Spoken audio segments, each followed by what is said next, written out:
meteorologist Chase Jones.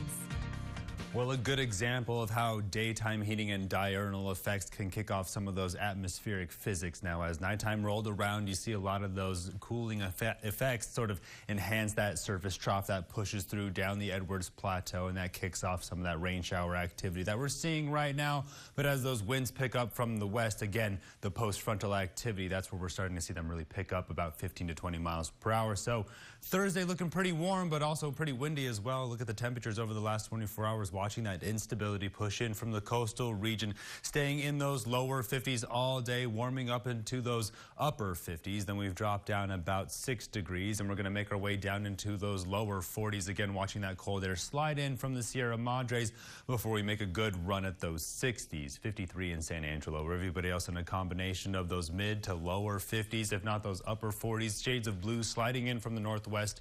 44 in Sterling City, 57 down there in Junction, 13 degrees across the entire Concho Valley. It was inside 7 earlier today, so you're seeing it nearly double, but getting a good idea of where that cold air is sliding in. Another prime example of that atmospheric cooling during those diurnal effects, and then seeing where our trough is making its way in, so you're watching the line of thunderstorms at least kick off along this region. Another direct reflection here on dew points and relative humidity, where you're seeing them down there in those 40s all the way up into those 50s. Again, down in elevation as well as going off towards the east where it is more humid. And of course, seeing those humidity indices up there in those 80s all the way up into that atmospheric tipping point at 100%. So the further southeast you go with temperatures, you're also seeing the humidity pick up, but then you're watching those colder temperatures slide in from the west. Now, the moisture tracker is giving you a prime example of where it's going to get worse as it moves off toward the east, but then we're watching that dry air slide in right behind it, and then keeping our eye on the atmospheric river off the west coast for the next round of severe weather that's going to be making its way in, because February is pretty much this weekend.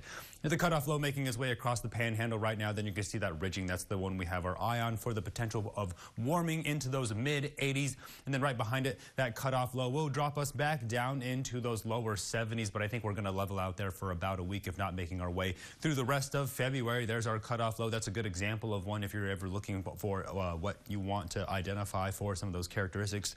The dry air off the west coast, and of course you're seeing it lift that instability towards East Texas, watching that keep that cold air towards the north and hold off that moisture off the west coast. We take you into the severe weather outlook for tonight into tomorrow.